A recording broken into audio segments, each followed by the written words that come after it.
I can't. He can just stop recording and then we'll just leave meeting and he can, Okay. yeah. Okay. Okay. Just don't hang up on us. Make sure you assign a host on the way out. Okay. Okay.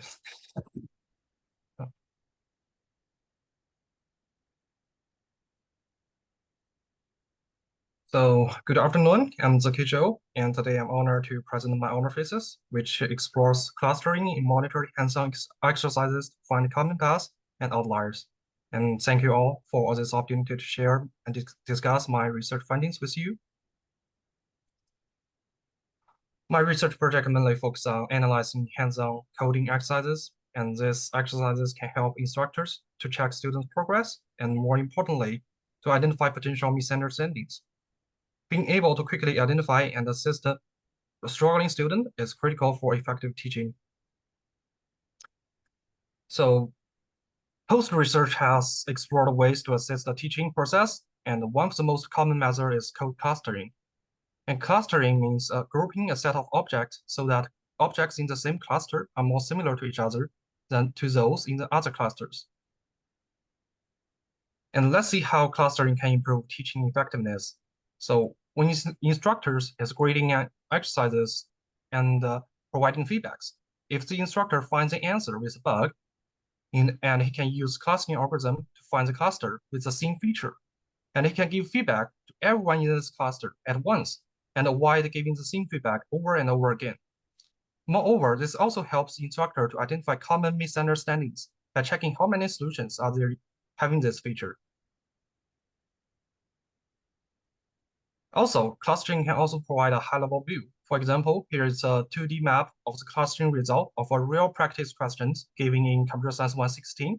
And you can clearly see that from the scatter plot, there are 3 clusters which present students using 3 most common approaches.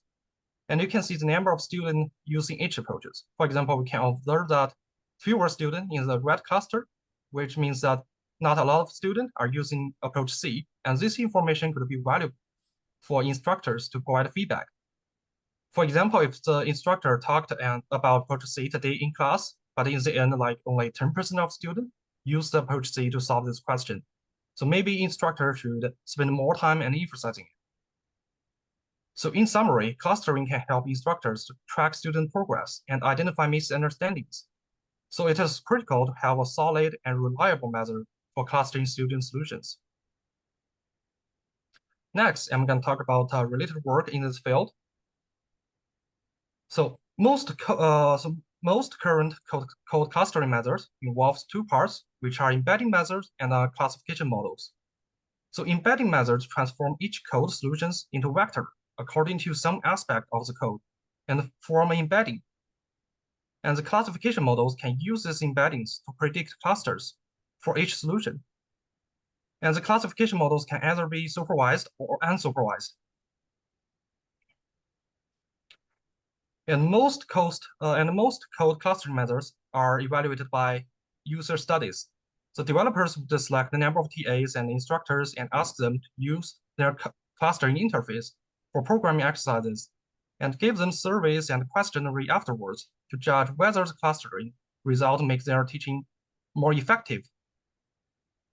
Well, survey shows that their clustering result can enhance teaching effectiveness by capturing common misunderstandings. That's common mistake made by a lot of students. So, but the question is, then did not evaluate the accuracy of the clustering result. So the user knows this clustering algorithm can be helpful, but then don't know how accurate these methods are and which method is most accuracy, has the highest accuracy. And that's finding a way to evaluate and compare the accuracy of different methods can help instructors to understand the performance variety.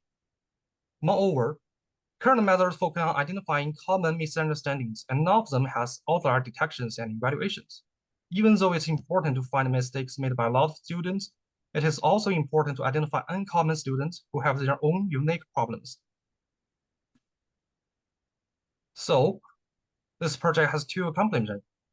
First is to create and labeled dataset and evaluate the accuracy and performance of 3 current clustering methods using different embeddings and ChatGPT. And the three current clustering methods we are going to focus on are edit distance, work similarity, keyword count embeddings. Given our time is limited today, I won't be able to cover the details of this clustering method right now, but I will dive deep into each of them in the paper. And the second is provided a new outlier detection algorithm and compares accuracy and performance with existing algorithm for detecting outliers. And our data is gathered from Computer Science 116 in fall 2020. It's fundamental level passing courses. And we use the answer for question 2 and question 3 from assignment 2 as our data sets. Our data sets includes answer from 198 students. And here are the description for question 2 and question 3, where question 2 asks students to count the numbers of words in a sentence, and question 3 requires students to count the syllables in a sentence. So based on previous research, code similarity can be broadly categorized into 3 levels: purpose, algorithm, and implementation level. The purpose level mainly focuses on what question does this program solve. And since the students are solving the same questions, they already the same as a purpose level. Thus, we are going to focus to distinguish the variety as algorithm level and implementation level. So according to this series, we made a hierarchical labeling for the solutions. For example, for question 2, we have 3 groups for algorithm level, representing the 3 most common ways to solve this question. And for each algorithm, there are multiple ways to implement it. Thus, each group on the algorithm level can be further divided into subcategories on the implementation level. And this would result in a tree structure like this. Now I'm gonna explain each group on the algorithm level in detail. So here is an example from group A, and the idea is to split the sentence into words and handle the area of words to get the number of words. And you can see the student first use the split functions and use the length function to count the number of elements in this area. And the second group, group B, the idea is to check each character, whether it's a space character or a punctuation character. So it's looping through each character in the sentence. And you can see in the example, the student used a for loop to loop through each character and check whether it has space. And for group C, the idea is to use functions to directly handle the whole sentence string to get the number of words. For example, the student may use count and the count function to count the space in the sentence. And he +1 to the return value, and he can get the number of words in the sentence. As I mentioned, each group on the algorithm level can be divided into subcategories on implementation level.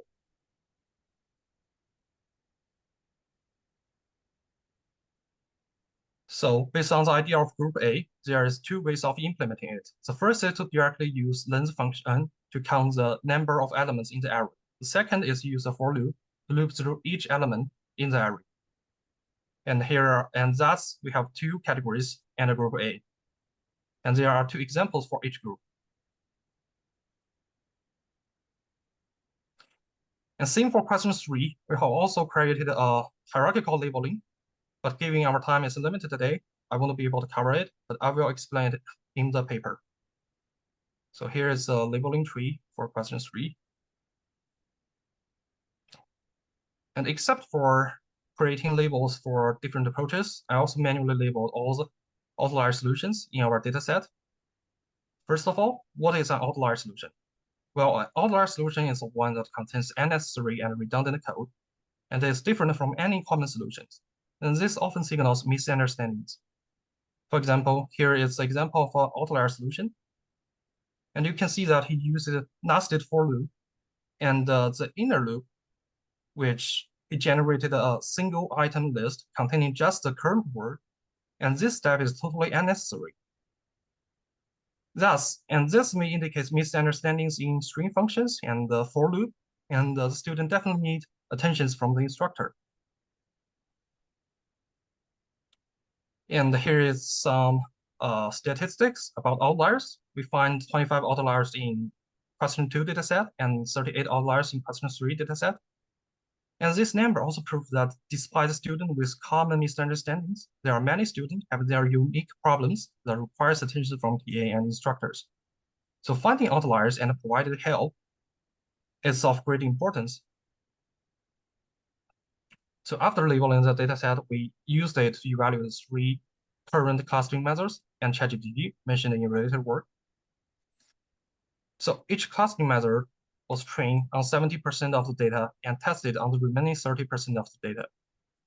And ChatGPT-4 was provided with a description of each category, but without any labeled sample. So our results suggest that there is an important trade-off that keyword count embeddings, you can see here on third row, and he has the best overall F1 score and the best visual evaluations.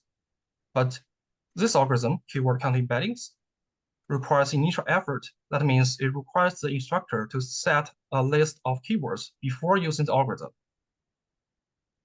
Well, the other algorithm doesn't require that, but its F1 score is lower. So there's a trade-off.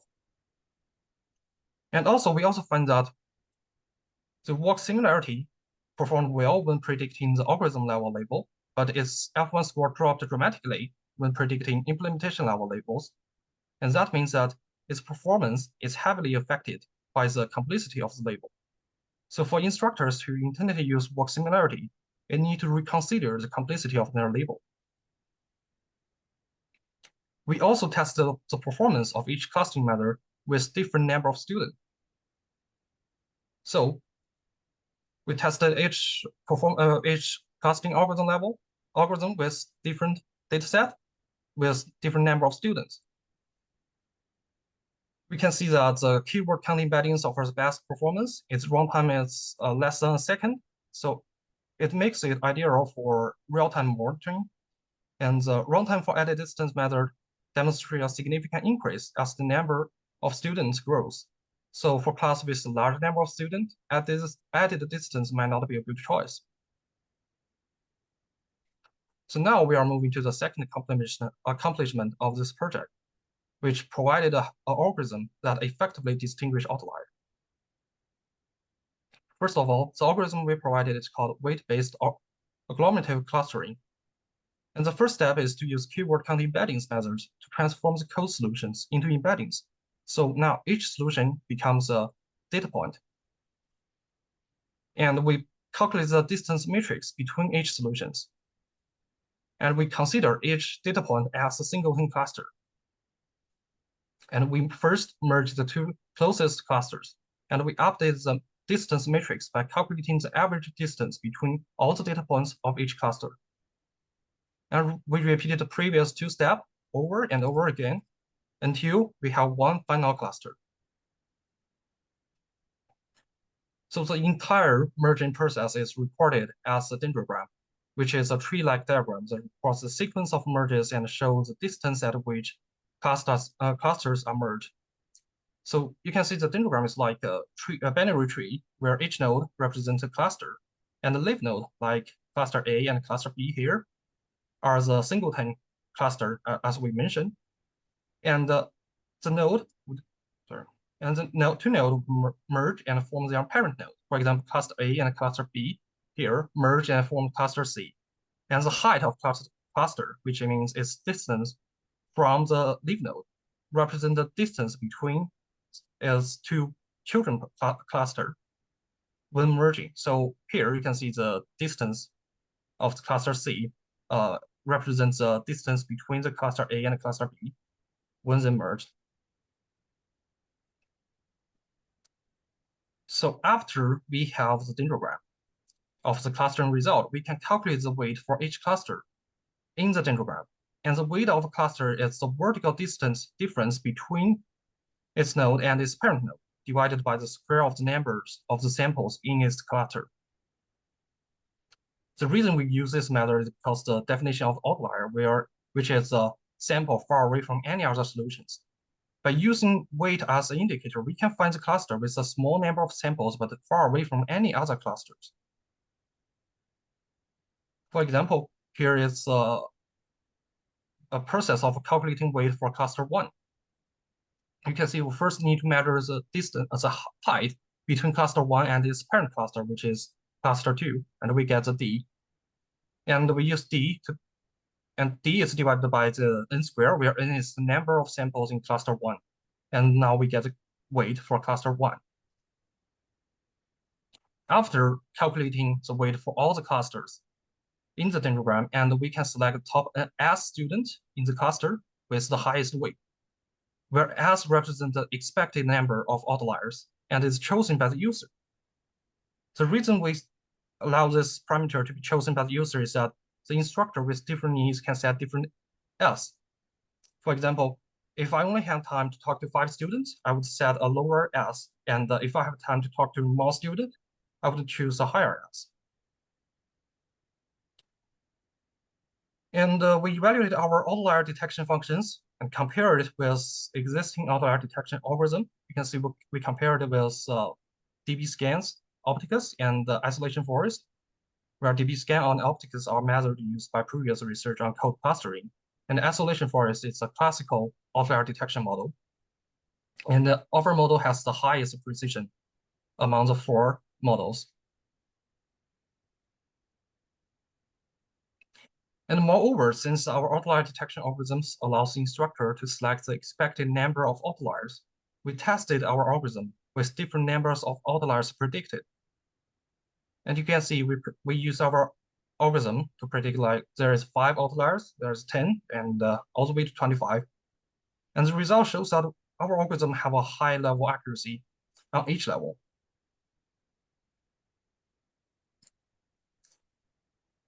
And here is the summary of my work and my main contribution. Some have been integrated and submitted to conference, and some are still ongoing and to be submitted to conference. Thank you for listening. Why don't you put back the summary slide? Oh. Okay, good. And we have 3 more minutes. So why don't you just go through the bullets? Sorry, which slides? Why don't you just go through these bullets, because we have 3 more minutes left. Okay. So first of all, I have worked on creating a hierarchical labeling for question 2 and question 3 datasets, and I categorized the 2 datasets and labeled 355 final correct solutions and identified 53 outliers. Besides that, as I mentioned, we evaluated and compared the accuracy of current clustering methods, and this result has been will be submitted to ASE 2024. And I developed and evaluated outlier detection algorithms, and this function has been integrated as a part of a System Dashboard Plus, which was published at IUI conference. And currently, we have also measured and compared the transformation legacy of different dashboards to be and this result is to be submitted to a VLHCC conference, which means we measure the time spent for each dashboard transforming their initial code submissions into the embeddings and later the clustering result. Also, there are some ongoing work like clustering intermediate code submissions, which means we don't not only cluster the final result, but also the incorrect intermediate code submissions. Also, we evaluated unsupervised clustering algorithm. Now, currently, all the evaluation of clustering algorithm accuracy is based on random forest, which is a supervised model. So we are now trying to use unsupervised model to get the clustering result. Good. So guys, time for questions now.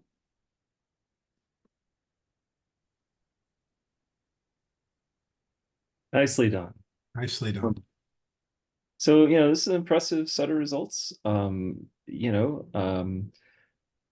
me start with a simple, a more, I don't know as much about this stuff as y'all do, but, one tool I'm familiar with for identifying code similarity is MOS. I was curious if you had looked at how MOS worked and how those techniques compared to what you were looking at in this paper.